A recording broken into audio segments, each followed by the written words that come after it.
Comme vous le savez, la World Policy Conference devient une institution, on va dire. Ce n'est pas la première fois que je viens, mais c'est toujours avec plaisir qu'on vient discuter des questions du monde, pas seulement des problèmes, mais des stratégies. C'est un grand moment d'échange, d'expérience, d'échange de défis et de partage de solutions sur tous les problèmes du monde. Et j'aime beaucoup la manière dont c'est organisé, avec les ateliers qui sont très régionaux, l'Afrique, l'Asie, mais à des moments où on se retrouve tous ensemble pour nous rendre compte que certaines problématiques, et la plupart des problématiques en réalité, sont partagées, puisque nous sommes de plus en plus un monde connecté, un monde qui commerce ensemble, et un monde qui partage également des défis, les défis de la sécurité, les défis de l'eau, l'environnement, et des problématiques communes comme l'emploi des jeunes. Donc c'est des moments intenses de réflexion à un très haut niveau, puisque les participants sont des décideurs ou ont été des décideurs. Vous avez également les directeurs de grandes entreprises, la société civile. Donc le mot world, monde, est bien reflété dans les thèmes, mais aussi dans le niveau de participation. On vient avec notre expérience, on la teste. On aime écouter également les critiques, c'est important d'avoir un œil extérieur sur ce qu'on fait. Et à ce niveau-là, je veux dire, on est gâté. On a, comme je l'ai dit, plusieurs acteurs, que ce soit la société civile, que ce soit la société politique ou les ministres, les premiers ministres. Le président Kagame sera là, on va l'écouter avec beaucoup de plaisir. Son expérience est importante. Donc c'est vraiment un rendez-vous, comme disait le président Senghor de chez moi, du donner et du recevoir. Et je veux dire, ce monde a besoin d'échanges, beaucoup besoin d'échanges pour bâtir des consensus forts, parce que nous serons amenés à commercer de plus en plus.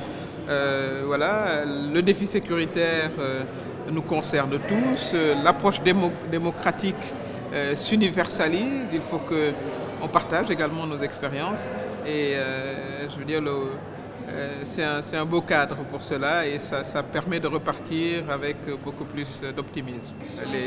Les Africaines portent leur continent avec beaucoup de fierté, avec beaucoup de dynamisme. Aujourd'hui, un pays comme le Sénégal a 6,5% de croissance, flirte avec les 7%. Les femmes jouent un rôle très important, soit dans l'agriculture. Elles sont d'ailleurs à part égale à l'Assemblée nationale au Sénégal, mais on les retrouve également dans des domaines pointus. Cette année, par exemple, dans mon pays, il y a eu plus de filles à l'entrée en 6e, c'est-à-dire au collège, que de garçons. Pour un pays musulman, c'est quand même une très très très grande avancée. Quand moi j'étais jeune, nous n'avions pas encore cela. Donc les femmes doivent être au centre de ce qui se fait. Elles ne se font pas inviter, elles s'y imposent, on va dire. Et c'est une très très très bonne chose. Je pense que le développement du continent se fera avec les femmes et les jeunes, évidemment avec l'ensemble de la société, c'est clair. Mais elles jouent un rôle avant-gardiste. Elles ont besoin d'être davantage soutenues dans leurs efforts, qu'elles puissent avoir accès au marché du travail, qu'on puisse leur aménager également. Une législation qui leur permettrait de concilier travail et vie de famille. Ça, il faut des investissements pour cela, qu'elles puissent avoir accès au crédit, parce qu'elles ont de petites et moyennes entreprises, elles sont beaucoup dans l'industrie de transformation, qu'elles puissent aller le plus loin possible dans leurs études. La scolarisation universelle des filles est quasiment acquise, mais maintenant il faut aller vers la scolarisation secondaire complète et à l'université également. Donc le pari, il doit être pris également avec les femmes, comme j'ai dit, qui ne se font pas inviter, mais qui de plus en plus s'imposent. La femme et les jeunes. Les jeunes, de toute façon, le Sénégal, c'est un pays jeune. 70% de la population a moins de 40 ans. Et la moitié, ce sont des jeunes femmes, un peu plus d'ailleurs de la moitié. Et il y a une politique du président Macky Sall très volontariste en direction des femmes. Donc le centre de l'activité économique mondiale va se détourner vers l'Afrique. Et ce n'est pas par hasard qu'on retrouve tous ces grands groupes qui viennent s'installer.